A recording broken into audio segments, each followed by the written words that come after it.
Olá e sejam bem-vindos a mais um episódio do canal Dividendos. É provavelmente a empresa mais antiga em Portugal, com mais de 500 anos de história e com certeza uma das mais conhecidas. Ainda assim, é difícil reunir um consenso sobre a qualidade dos seus serviços ou mesmo se é ou não um bom investimento nesta altura. Mas não se preocupem, porque neste episódio vamos esclarecer tudo. Hoje analisamos os CTT. Vamos a isso.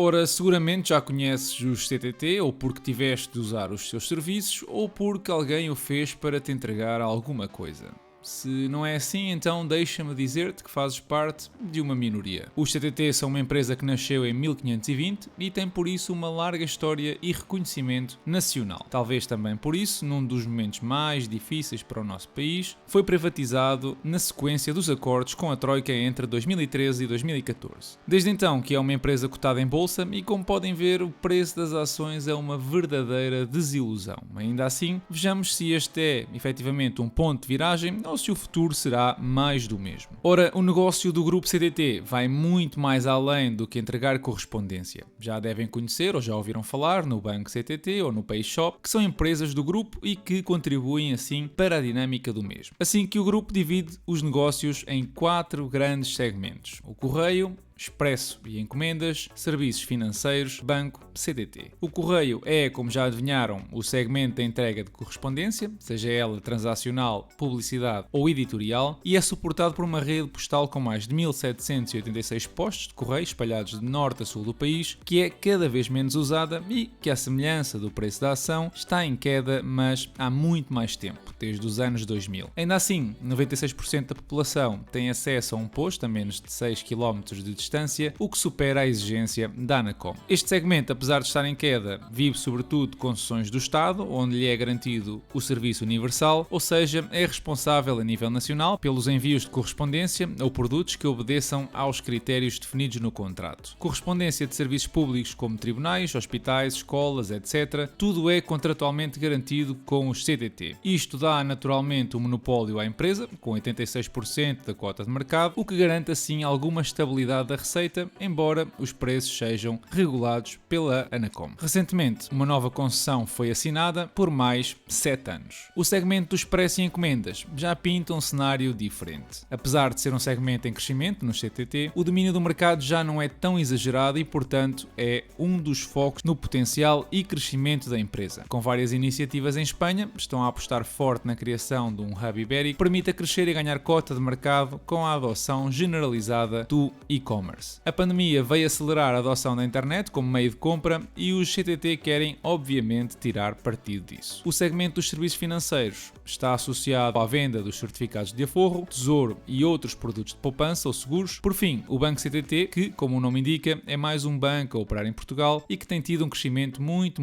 interessante desde 2016, com mais de 500 mil de clientes. Como veem, é muito mais do que enviar e entregar cartas. Assim que olhemos para o último ano para perceber o peso de cada um destes segmentos e a evolução dos mesmos. Facilmente conseguimos ver que o segmento do correio é de longe o mais dominante, responsável por mais de metade da receita, seguido do segmento de encomendas, responsável por 255 milhões de euros. Todos os segmentos cresceram de 2020 para 2021, em especial o tal segmento das encomendas com mais de 32% e o banco CTT com a receita a crescer mais de 20%.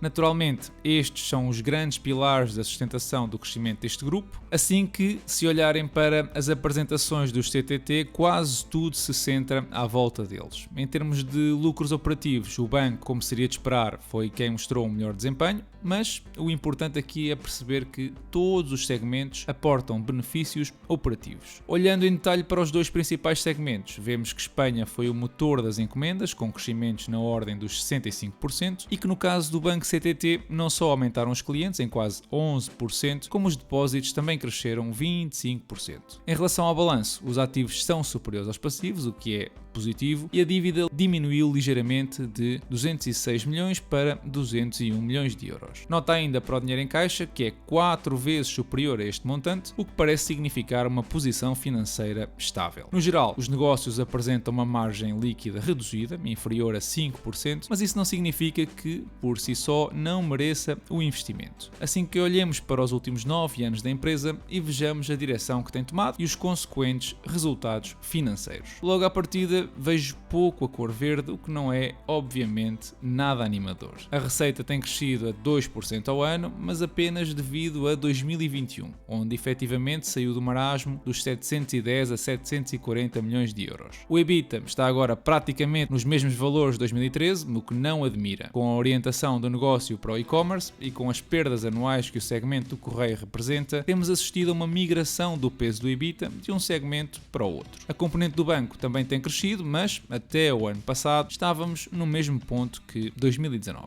A dívida essa tem crescido a um ritmo alucinante. Passou de 4 milhões em 2014 para 201 milhões em 2021, o que representa um crescimento anual de 64%. Isto seria obviamente preocupante se a empresa não tivesse tanto dinheiro em caixa, que cobre mais do que 4 vezes o montante da dívida. Por outro lado, não é lá muito bom sinal quando tens uma empresa que explora a alavancagem desta forma e não existe um resultado palpável nem na receita nem no EBITDA. É verdade que muito do crescimento foi nestes últimos 3 anos e que o banco só agora começa a ser lucrativo, ainda assim eu gostaria de ver um crescimento mais acentuado. Em termos de fluxo de caixa operativos, podemos ver que comparando com 2013, o valor de 2021 é muito inferior. Aliás, dá para perceber que de vez em quando os fluxos de caixa operativos têm uma queda tremenda e como tal fui investigar porquê. Resulta que isto se deve a uma parceria com a Sonai e com os créditos para o cartão Universo. Nos outros anos acontece algo parecido, embora os créditos sejam concedidos a outros operadores. Assim que em teoria estes fluxos seriam superiores sem os tais empréstimos, como vemos nos restantes anos que andam à volta dos 300 milhões de euros.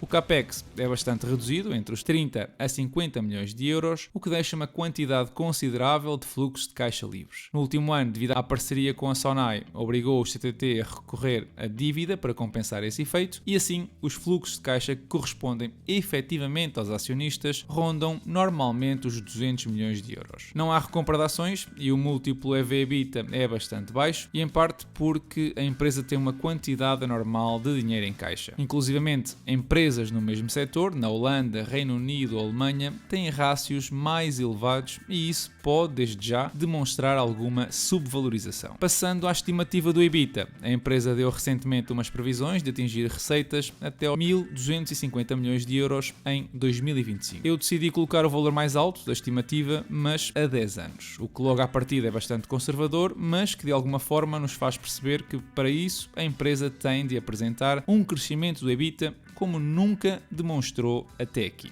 E mesmo sendo conservador, podemos ver que, comprando agora, seria expectável um rendimento anual de 4,25%, excluindo o dividendo. Se quiser acreditar cegamente nas previsões da empresa e apontar para os mesmos resultados, mas em 2025, o crescimento do EBITDA seria ainda mais agressivo e longe do histórico da empresa. Experimentando o método dos fluxos de caixa descontados, aqui o ponto fulcral é decidir qual o valor por ação que vamos usar. Se por um lado os últimos fluxos de caixa foram compensados com dívida, também é verdade que a cada 2-3 anos isto acontece, pelo que eu vou usar o valor médio de 145 milhões a dividir pelas 150 milhões de ações. Para um retorno anual de 10%, a ação tem um valor intrínseco invulgar, apresentando-se em teoria altamente desvalorizada. E agora importa interpretar este número. Por que motivo existe uma discrepância tão grande entre o preço atual e um valor teórico dos seus fluxos de caixa futuros? Em parte porque eu uso um método para calcular os fluxos de caixa livres, retirando o CAPEX dos fluxos de caixa operativos, o que me deu 17 milhões em 2021. A empresa não faz assim e usa o EBITDA como referência até atingir 45 milhões de euros de fluxos de caixa livres, o que é na prática 3 vezes mais. Se eu usar esses 45 milhões como média e dividir pelas ações existentes, então o preço que obtenho já se aproxima mais do atual. Mesmo se usar um modelo do dividendo assumindo um crescimento dos benefícios líquidos entre 13% e 42% e com o payout definido pela empresa, não é descabido um aumento do dividendo de 8% para o próximo ano, colocando o dividendo em 13 cêntimos. Se isto acontecer, o valor intrínseco neste momento seria sensivelmente o dobro do preço atual. Assim que uma das razões para estas diferenças se deve à grande desconfiança sobre o futuro crescimento. O primeiro trimestre de 2022 não trouxe boas notícias para nenhum segmento postal, nem correios, nem entregas. E isso implica que o crescimento estaria praticamente a cargo do banco, que no ambiente de aumento de taxas de juros até pode ter um bom desempenho, mas será insuficiente para levar todos os outros segmentos atrás. Outro vento contra é o facto das grandes empresas do e-commerce, como a Amazon, por exemplo, estarem já a construir centros logísticos na Península Ibérica e isso vai comer o lanche dos CTT. Outra ainda é que, ao contrário de empresas como a REN, o dividendo tem sofrido um pouco com cortes sucessivos e passou de 47 cêntimos em 2016 para 12 cêntimos no ano passado. E, para ajudar à festa, a empresa tem sofrido com os short sellers que, como expliquei no episódio 71, vão empurrando o preço para baixo. E isto até nem é nada de novo. Em 2017 a CMVM teve mesmo de intervir quando o preço caiu mais de 11% num dia.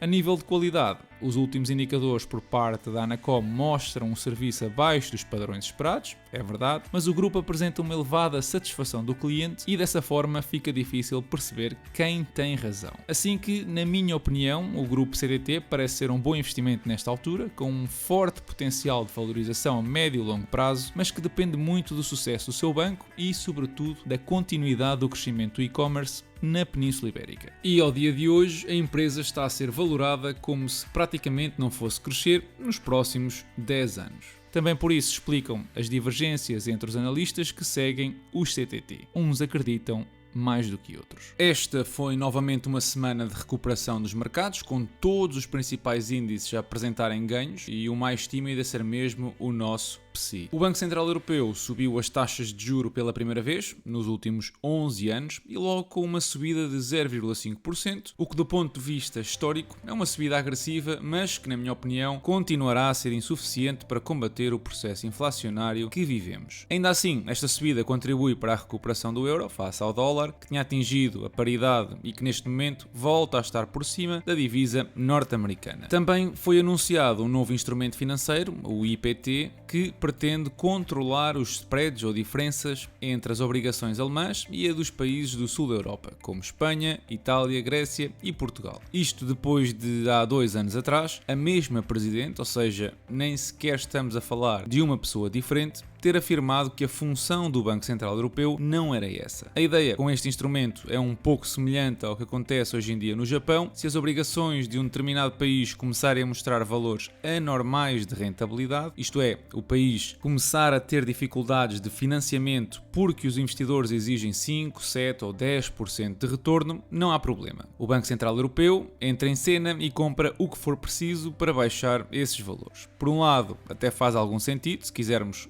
enquanto Europa oferecer alguma concorrência aos Estados Unidos. Por outro lado, é dinheiro grátis, entre aspas, para quem não consegue ser competitivo. O portfólio fechou a semana nos 22% de valorização e tenho $38 recebidos até agora em dividendos neste mês de julho. No que respeita a subidas, apenas o Bank of America subiu o dividendo nos últimos dias, em 5%, e em relação a reforços, esta semana reforcei a minha posição na Flow Traders e na HelloFresh. E é tudo por hoje. Já sabes que podes apoiar o canal deixando um like, subscrevendo, através do Patreon, onde recebes alguns benefícios, ou simplesmente partilhando com os teus amigos. Não te esqueças de deixar a tua opinião sobre o CTT na caixa de comentários e reclamar a tua ação grátis na Trading 212 com o código DIVIDEND e vais encontrar os detalhes para isso na descrição deste vídeo. Quanto a mim, desejo a todos uma excelente semana e bons investimentos.